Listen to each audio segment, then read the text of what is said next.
Alright, so if you're watching this stream right now as a VOD, jump to the 5 or the 10-minute mark where the stream will actually begin.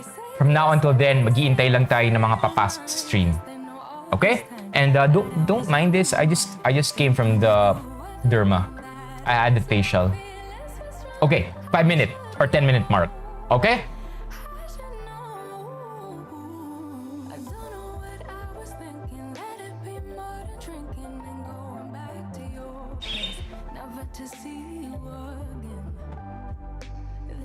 Yes, I actually posted about this, Paolo. Yes, and traffic. Actually, more traffic. Traffic is officially back. Oh no! Maghahang to. Hold on, give me a sec.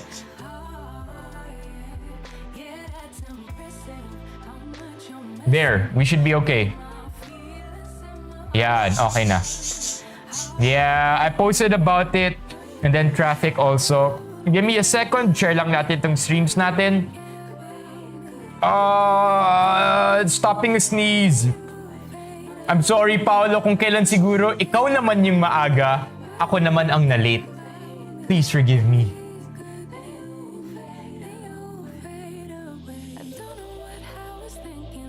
By the way, Paolo, I forget, but where are you from again? I think I asked you this before and you weren't able to answer. But if you don't want to say for whatever reason, that's totally cool too. Nagugas ng pinggan. Give me a second. Share lang natin sa Discord.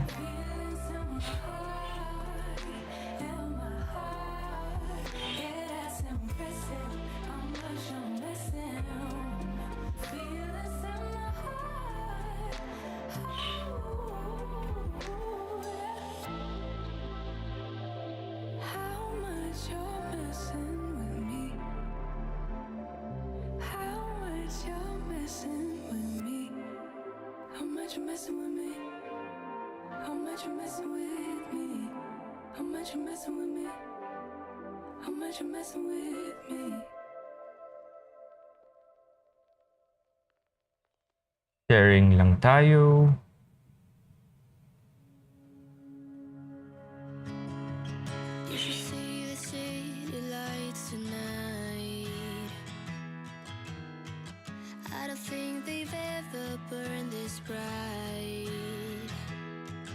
Sharing the stream to everybody else.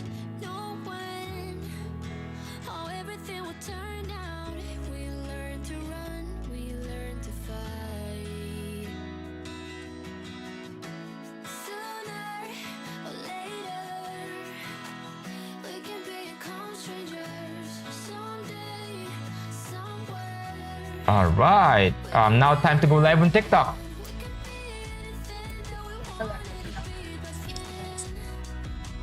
Bayan nung magaling ng pogi na mayor na threat kay... Okay. Sige. G ako dito. Para malaman kung taga saan ka, Paolo. I'm down. Hold on. Mag-live lang tayo sa TikTok.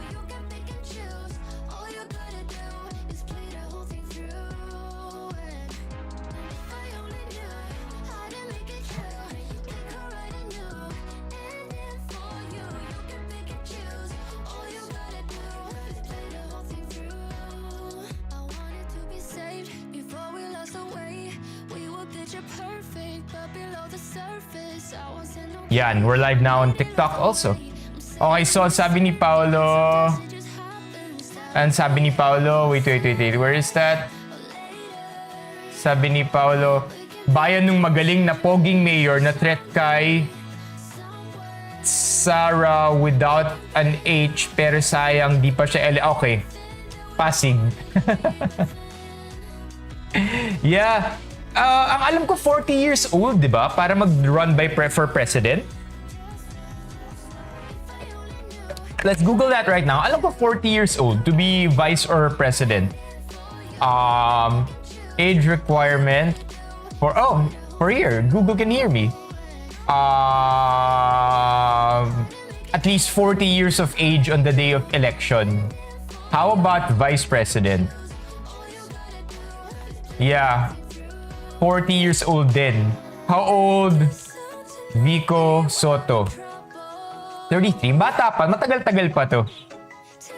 Yeah, matagal-tagal pa to. Hey, Renly! Hello!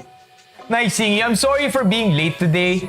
I did post on YouTube, which I now kind of do. So, from time to time, do check it out. Lumabas ba sa inyo? Pero nagpo-post na ako sa YouTube ng photos about stream schedules and if I'm gonna be late. Just like the one I did about an hour and a half ago. Speaking of, it took me an hour and a half to get home from the Marcos Highway Pasig area. Right? So, bandang deep na ako into Marcos Highway. And it took me about an hour and a half to get home. I didn't go straight home though. I passed by somewhere first. May din drop off lang and then umuwi na ako. So, an hour and a half for all of that. I would say Metro Manila traffic is almost back. I would say it's about 80% back. It could have been worse, but I hope it doesn't. Okay na ako sa ganito. Hindi ako magagalit kung ganito tayo ka-traffic. Ay, oo, gets ko. Ay, ang next elections natin 2028. Kaya mo sinasabi, Paulo, na hindi aabot. Kasi by the time na tatakbo... You know what? I'll be real. Ilang taon na si BBM? How old BBM? 65 years old. I'll be real with you guys. I honestly believe that of all the qualities of the last presidential candidates had, ang isa sa pinakapanalo sa akin, without looking at their background, I know it's not the best thing to do, to not look at their background or not look at their credentials or what they've accomplished or where they graduated from, pero isa sa pinaka-importante sa akin in the last elections, which helped me make a choice, was age. Enough already with electing old people. We have to elect younger government officials. The number one complaint in the US is, what are we going to do with senators who don't even know how to use Facebook? Senators are the ones making the laws, but they don't even know how to order from Amazon. Alam mo yun? So, it's the same thing over here in the Philippines. Para sa akin, the next president and whoever we elect in these important positions, whether president, vice, or even in the more important legislative branch, sa palagay ko kailangan mas bata na talaga. Younger generations who are more in touch with how the modern world operates. Because if you keep having old blood in our government, just like the last one, 70 plus na yun, di ba? Si Duterte. Let's see, Duterte age, he's 77. He was 71 when he was elected. It's too old. We need younger blood. How old is Lenny? Lenny age. Lenny's 57. So by the time if she runs next election season, she will be 63. Pwede na, senior na siya by then, but I would say 65, where BBM is at right now, is probably one of the more old ages na pwede pa siguro. But yeah, overall, younger presidents, younger leaders, better for our country. Tingin mo, Don? Dito naman si Don, sabi niya, Philippines should remove unimportant government positions like barangay level and local level. I can't speak for you, Don, because I don't know enough about the local level. I don't even know about government at all. Pero at the local level and barangay level, according to Don dito sa TikTok, Don, lipat ka na dito sa YouTube. Live tayo, same username. Mas okay dito kasi may mga papakita akong photos and videos mamaya. Hindi ko siya mapapakita dito sa TikTok. Dito sa YouTube, mapapakita ko. Yeah, of course, Kla. Yeah. Not even a question. 100% yes. Okay. Rance is here. Lolo Paulo is here. Papa Peep. Sabi ni Paulo, agree Carlos, pero wala akong problema sa age. Kasi look at Queen E. During the COVID, she was able to pacify her people.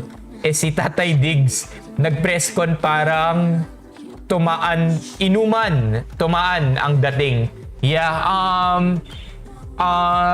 Queen Elizabeth is another conversation, mainly because I don't know enough about Queen Elizabeth. But yeah, thanks for chiming in on this, Paolo. Magkakilala si Rance and si Paolo? Hello to the both of you. Oh, okay. Ito, solid to. Sabi ni Manny, as with age, this is very good opinion, by the way, and insight. And we'll start the stream right after this. As with age, we need someone who is ripe but not rotten. Hey, Caleb, what's up? Ripe but not rotten, if you know what I mean. So, I would honestly think that maybe circling back lang, Paolo, to our original conversation about Vico Soto being 40 years old by 2028, the next presidential elections, pero hindi siya abot sa araw ng eleksyon na 40 years old siya, is maybe a sign na baka hindi pa siya hinog enough. Ripe, just like what Manny said, but not yet ripe enough. So, maybe it's a sign. Let's see. Whatever that is, whatever will happen by then, sana naman we elect better leaders overall. The next elections are in 3 years, diba? National level. Anyway, let's start this stream. The title of our video is the BPI issue. You probably already heard it, so let's get right straight into it. By the way, if it's your first time here, yung live streams natin are from Mondays through Wednesdays, 7 p.m. Quick lang siya. We mainly talk about the trending things on the internet. I was half hoping that this issue would have been not resolved yet by now, but then again, that would not be good for everyone. Para lang may intriga pa yung pag-uusapan natin kasi by now ayos na yung issue na to. So let's jump straight into it. Tito Jover, earlier today, around 13 hours ago, this tweet or this post became pretty viral on social media.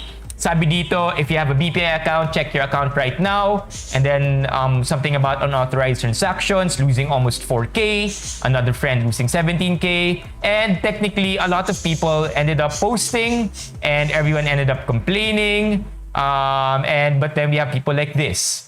People like me, who basically have not lost any money.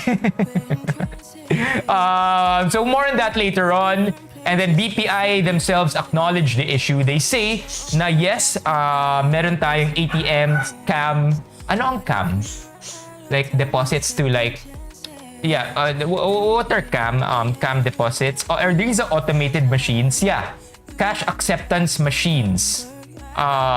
Transactions and POS and e-commerce debit transactions from 30 to 31. Shout out Rance and VJ Danny. Nagkaroon ng issue, sabi nila, we are already working to reverse the duplicate transaction. Rest assured that your account is safe and secure. I always revert to this, by the way. Every time nagkakaroon ng issue ng random debiting, random crediting of our accounts, I generally think that these are secure. It's just, what I'm more concerned with is the hassle. Imagine needing to transact at that moment and kailangan mong mag-transact kasi importante yung kailangan mong gawin. Sobrang hassle, sobrang bad trip ng delays. But generally, I automatically think that things should be safe. Anyway, BPI adds another tweet here saying that please be informed that we expect a correction of the duplicate transactions within the day. True enough, it does get corrected within the day. Again, more on that later. And ito, basically people chiming in on whether they lost money. Sabi nito, marked as safe siya.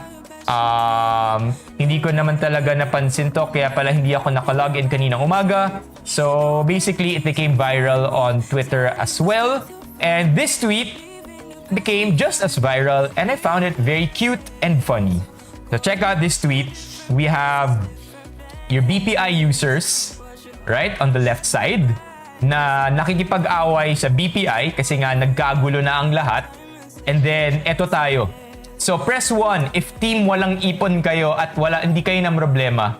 Team minimum lang ang laman ng account. Kaya sa'yo, not an issue. Because that's me. Press 1 if ganun kayo, if you couldn't care any less. Because of how it was, parang wala naman sa akin to. Anong mawawala sa akin? Oh, here you go. Kerwin has some insight here. Sabi, team tulog. Okay rin yun. Pagising mo, ayos na. So parang hindi ka talaga apektado sa issue. Oh, ayan. So ayan, credit card lang yung iba. Katulad ni Paring Ray. Si Kerwin naman, pag BPI, automatic, G lang yung glitch sa kanya. Wag lang daw BDO. If I remember correctly, BDO acquired equitable banks when they were acquiring small banks to form BDO as it is today. In fact, BDO wasn't always called BDO or abbreviated like acronymed like or abbreviated like that. BDO used to be Banco de Oro. I think it used to have a green sign before it became BDO.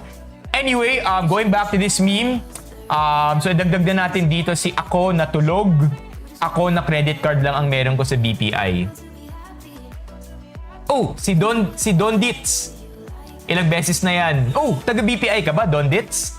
But anyway, may lumabas dito at still earlier today, apparently itong memo glitch daw only affected those who withdrew over the holidays December 30 to January 2. If you debited or withdrew during these dates, then you would get that kind of glitch or double transaction error. This was confirmed by BPI not more than an hour ago. Actually, more than an hour, 2 hours ago. Sabi nila, thank you for understanding. We are pleased to inform you that everything is okay now. Did they confirm it again? Nope. So yeah, okay na ang lahat. As of 6:30 p.m., I tried logging into my BPI account twice. Earlier in the day, di ako makalog in because they did do maintenance at that time. And then just before this stream started, nag-login din ako, okay naman na. So, hope your funds are safe. If they aren't, don't tell me. Tell BPI because I'll only cry with you here. Don't withdraw. Oh, okay. Ito pala oh. May feng shui. Oh, I don't know. I've always forget how to pronounce feng shui. Don't withdraw or do transactions pag nagpapalit ang taon kasi expected ang glitch. My derma is bad. I don't want to zoom into the camera, guys. You might be eating and you might think that it's horrible, but my face, di lang halata. Maybe I'll show you from the side, also the left side. But my face is pretty much red and scabbing all around. Hopefully maging okay na tayo by tomorrow. Okay, on a more serious note, this one, by the way, I want to hear your opinion on this. Because earlier today, Donalyn Bartolome, famous YouTuber, one of the top YouTubers, big-time influencer, posted a status that got everyone divided because it was so polarizing. I'll read you the status. Zoom in for views, di na okay lang tayo. So, Donalyn says, bakit may sad? This was posted yesterday 5:30. As you can see, it became pretty viral. 216,000 reactions, 20,000 comments, 34,000 shares. Ito yung sinabi niya. And I want to know your opinion here. Bakit may sad? Dahil back to work na. Di ba dapat masaya ka kasi may chance ka na paghandain yung buhay mo at pamilya. Paghandahin buhay mo at ang pamilya. Trip ko pa nga mag-work ng January 1 dahil superstition ko may work ako buong taon pag ganun. Dapat grateful kasi may work. If work makes you unhappy, I hope you find a job that will make you happy. Yung pakikiligin ka and shit. Anyway, this is just a reminder that having a job is a blessing. Blessing best. Change mindset. It's 2023. So, what's your opinion here? Before we dive into the comments, I don't want to tell you my opinion because I might color your judgment. But if you haven't heard this comment or this caption, this basically got everyone talking, and it's nice to have insight here. So, I'll give you some time. Type in your comments what do you have to say about Donalyn Bartolome's status here. Sabi ni Kerwin, Sino to? I don't know her, so paano siya naging sikat? Half agree naman ako about that post. Sabi ni Kerwin, working January 1 means kayod kalabaw ka for whole year. That's another feng shui. So scary naman pag nakamask ka kanina. Yeah, yung nakamask ako kanina, yung pinost ko. I posted on YouTube. But yeah, wanna know your comments, giving you a bit more time, pero I will chime in with my comments. I just want to show you my post a while ago. Nag-post ako kanina. Makikita ba yun dito? Here. There you go. Yeah, I posted this a while ago on YouTube. Like nyo naman to if gusto nyo or if makikita kayo ng post. Sabi ko kanina, will be a little late to tonight's stream. Just got to get this thing off me first. So part to ng derma kanina. Diba? Alright, we have opinions coming in right now. Very, very hot. Let's go. Sabi ni Paolo, please okay, by the way, we will have different comments, alright? Iba-ibang tao tayong lahat. And the goal in trying to get people's different opinions here is for us to know what all the sides look like. So at the end of the day, when we think about everybody's comments, we can form a more holistic opinion. Hindi ako humingi ng comments para mag-away-away tayo. It's so that at the end of the day, mas maganda yung end result ng pag-iisip natin from hearing everybody's sides. Okay? So, ang sabi ni Paolo, please lang, no, may nauna pa. Oh no, si Paolo yung nauna. Please lang, Donalyn is always pa-clout. Sa tagal niya sa social media, alam naman niya na polarizing yung ganyan comments, pero go lang siya para pag-usapan siya. Dondits, it depends. Di lahat same principles. Caleb, maybe for other people, naging iba yung dating ng post, pero yeah, medyo naging harsh kasi yun for some people. Joey says, nothing wrong with her comment. True naman. No, Joro, that's not an air freshener. Sa taas ng qualification sa Pilipinas, paano ka makakahanap ng work na gusto mo? Easy for her to say kasi milyones ang kita niya, sabi ni Tito Jover. Sabi naman ni Paring Ray, yung pagod ka na sa kaka-work pero nabasa mo post ni Donalyn, okay na uli ako. We have different perspectives. Sabi naman ni Kerwin, paano mo i-dread bumalik for work kung hirap ka mag-commute? Mahal ng bilihin at mababa ang sahod, puro discomfort. It's an opinion. I tend to agree that having work is a blessing, but you just need to be sensitive for other people who are not in the same boat as she is. Lesson, I guess, don't generalize everything. Renly, maging agree, swerte ang mga taong may work ngayong taon. True naman for yung sabi ni Joro. You guys said it all. That's it. That's all the opinions basically that sums up everything on social media. So if you go through the comments here, the top comments at least, top comment dito that got the most likes, nakalagay dito, I hope you'll also realize that you are posting this status from a privileged point of view. Good morning. As an agricultural advocate, this is certainly not the case for our farmers and fisherfolk, given that they are not well compensated and struggling for their rights. But they have to work anyway. It doesn't mean that if they're struggling and sad, it equates to them being ungrateful. Stop romanticizing class-based work-based, money-based struggles. Plus, we have lots of Filipinos who have given up their passion for practicality, to leave their families, to leave the Philippines, to leave their passions. Being sad about work is totally valid. So, I like this opinion. Swerte ang makahanap ng work kung saan masaya ka, yan ang ideal. Some of us are stuck in the work we do not enjoy, yet we need to pay the bills and are fearful for the future. Yes, we are constantly seeking for better situation and someday we will find a job that would make us feel happy. In the meantime, do not invalidate our feelings. So you see the trend here. It's the top comments are basically talking about invalidating your feelings. And then ito, similar to Tito Jover's comment, sis, ikaw ba naman na well-compensated at milyones kinikita? Siyempre feeling lucky ka talaga. So let's look for a comment here that's from the other side. Ito. Well, this one weighs on both sides. Tama naman, having a job is a blessing, kaya dapat maging grateful. Pero for me po, part pa rin ng life yung i-recognize natin yung emosyon natin. If we are sad dahil back to work na, I think that's okay. So I think this is a well-written comment. It takes on both sides. No, let's not read this comment.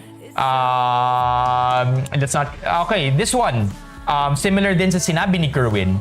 Huwag maingay pag hindi nagko-commute to work. But we get the point here. There are two sides to it. Sometimes it's very light na katulad ng sabi ni Paring Ray, hindi siya ganun ka-affected kasi if anything, na mas naganahan pa nga siya mag-work. I think the correct thing to do here is really look at both sides and empathize with both sides here.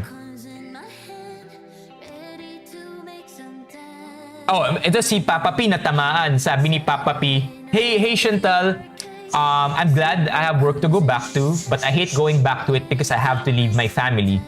Trivia, si Manny, by the way, is watching from all the way in North Carolina. Medyo may issue. Okay, so let's just wrap this one up. Then let's move to something a little more bright to end this all up. At least all the opinions of both sides nakuha natin. Let's just I think the takeaway here is they're definitely polarizing yung status na yun. That's why polarizing, by the way, if you're not familiar with the word, i-google na lang natin kasi hindi rin ako ganun kagaling mag-define, no? Polarizing means hindi nakatulong yung description natin. But basically, polarizing means it brings people to either extreme side. Ayun, polarizing. Polar, diba? North Pole, South Pole, extremes. So it's polarizing because it divides people into one side or the other. So I think for the longest time, medyo controversial si Donalyn because she does come up with polarizing comments. Sadya ba to? We don't know. But what's important is that there are people who always check on her. That's us. There are always people who comment on both sides so that we get a better perspective on things. That's cool too. I was listening to a podcast earlier today, and maybe we could end this Donalyn thing over here, no?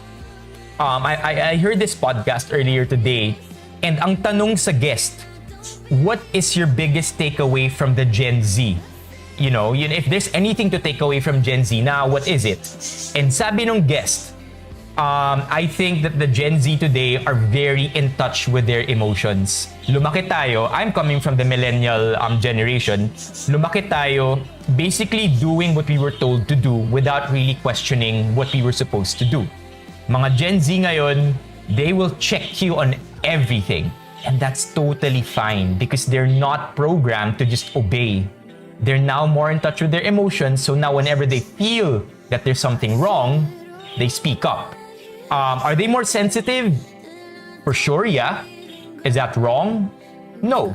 Because we are human, so we have emotions. Emotions arguably make us more human. So, okay sa akin that people are expressing their point of view through how they feel. At least with this post. So, my opinion personally, I would be very happy to work. Let me work every day, 365 days a year. If I earn about as much as she earns, sure. Alright, let's do this. Oh my gosh, 20 people live. Alright, let's do this. Let's wrap this one up. Connect the dots. Okay. This one gets a little political too, but let's make this one really quick because we have to wrap this stream up. 30 minutes lang ang limit natin. I'm so happy, by the way, that there are 20 people here. To everybody who are here right now, nagla-live ako on YouTube Mondays through Wednesdays, 7 p.m. talking about trending things sa internet. Okay. So this trending post here on Reddit says, "Connect the dots failed." Basically, this is somebody who is bringing up an old issue while simultaneously watering down yung ka-app issue. So more than sa delayed flight, di hamak naman na worst nung time ni Pinoy Don't tell me nakalimutan na nila yung Quirino grandstand hostage-taking incident. So may mga nagsasabi, may mga nag-reply dito, parang yung mga banat lang ni Boy Pickup pa, walang connect, di ba? And then someone says here, hindi, actually worse yung time ni Jose P. Laurel. Don't tell me nakalimutan nyo na yung Japanese occupation ng Pilipinas. So, wait for it. There's a point here. So we see this one side where someone who is obviously from one side of the political spectrum making a comment, and then other people from the other side of the political spectrum bashing that person for making that comment. But check this one out. This post also naging viral to. Kanina, may nag-post dito from one side talking about the other side naman. Sabi niya, to every DDS, LBM that was hassled by the NAIA issue, you deserve every minute of it. At kung mawawalan kayo ng work kasi di kayo nakalipad, problema nyo na yan. Laklakin nyo ang competence kuno ng gobyernong bulok na binoto ninyo. So now, you see, two viral posts, you see it now. Two viral posts, opposite sides. That is problematic for me. Kasi para sa akin, I understand that it's a free-for-all at this point. Lahat tayo nagsasuffer. So, F this. Lahat, bahala kayo sa pinili ninyo. May ano na, di ba? Bahala na, blaming na tayo. Where we're doing the blame game. But let's not forget that this is exactly what the people in power want. Gusto nila na divided tayo and we continuously fight amongst ourselves. So, let's not forget that the real enemies are those who abuse their power. And let's never go to that side where parang, hindi, bahala kayo, pinili nyo yan eh. Because compassion and empathy are never wrong things to do. And it's kind of cringe. Alright, I'll wrap this stream up here. It's kind of cringe when we bash the other side, whatever stance you are, because you end up being the person who you don't want to be. So, ayaw mo yung tao sa kabila kasi ganito sila magsalita, sila, wala silang kwenta, di sila matalino, ganyan. Look at yourself when you say that. Do you sound smart when you say that? Not exactly, right? So, never forget na the enemy is not us. We're just players in this big game. They're the chess masters. Okay, we're pawns rather. We're just pieces in this game. Let's not fight amongst ourselves. This ties in with the whole Donalyn Bartolome issue. Always remember to look at both sides. At the end of the day, pick a side, sure, but be mature enough to look at both sides without bashing your opposing view or the opposing view. Anyway, this is the end of the stream. I'll see you next Monday, which I'm sad because I really enjoy being live on YouTube. But I'll see you on Monday again for YouTube live streams, Mondays through Wednesdays, 7 p.m. And Kumu naman, Mondays through Thursdays, 8 p.m. onwards. Medyo late lang tayo ngayon, but I'm jumping over to Kumu right after this stream. So I hope to catch you there. Alright? What's up, Jay? Is passion my next tattoo? Maybe. Chat, request nyo raw si host na maging early. Dead ba na if I am not mature? It's okay, Paolo. I totally understand that feeling too. Di ba? Parang tama na. Ano yun? Tama na ang... Nung nanalo si BBM, ano yung saying? Tama na ang something. Bardagulan na to. Parang gano'n. So that's why I totally get it. Suspended ba kanina, Joro? Okay, we're moving on now. Have a great evening. Thank you so much, chat again. I'll see you on Monday, but if you still want to chat or Kumu, or if you want to stream some more or see each other, I'll be live on Kumu in just a bit. For now, this is where the stream ends. So happy to see you guys here. 20 people today. That's our new record. Have a great evening, everybody. Oh, taas na Joro. Yeah, Monday to Wednesdays lang tayo dito eh. Oh! Oh, thank you! I love it, Joey. Thank you for saying that. By the way, Caleb, kagabi rin, kinilig ako sa comment mo sa Kumu. Siguro hindi ko lang siya ganun ka na-express. Pero kinilig talaga ako. Have a great evening, everybody. I'm jumping over to Kumu. Again, if you wanna stream some more, talon kayo doon. But other than that, Monday na ulit tayo dito sa YouTube. I'll be releasing a YouTube video tomorrow about our La Union trip. It will be out at 7 p.m. That's why wala tayong streams kapag Thursday. Kasi imbis na stream, YouTube video naman. I hope to see you in the comments kasi pin-premiere din natin yun. Anyway, have a great evening na talaga. I have to jump. Yeah, magkukumu pa tayo. Bye-bye everybody. See you at Kumu if ever. Thank you so much for being here tonight. Okay, dito tayo mag-e-end, hindi sa screen. Bye-bye.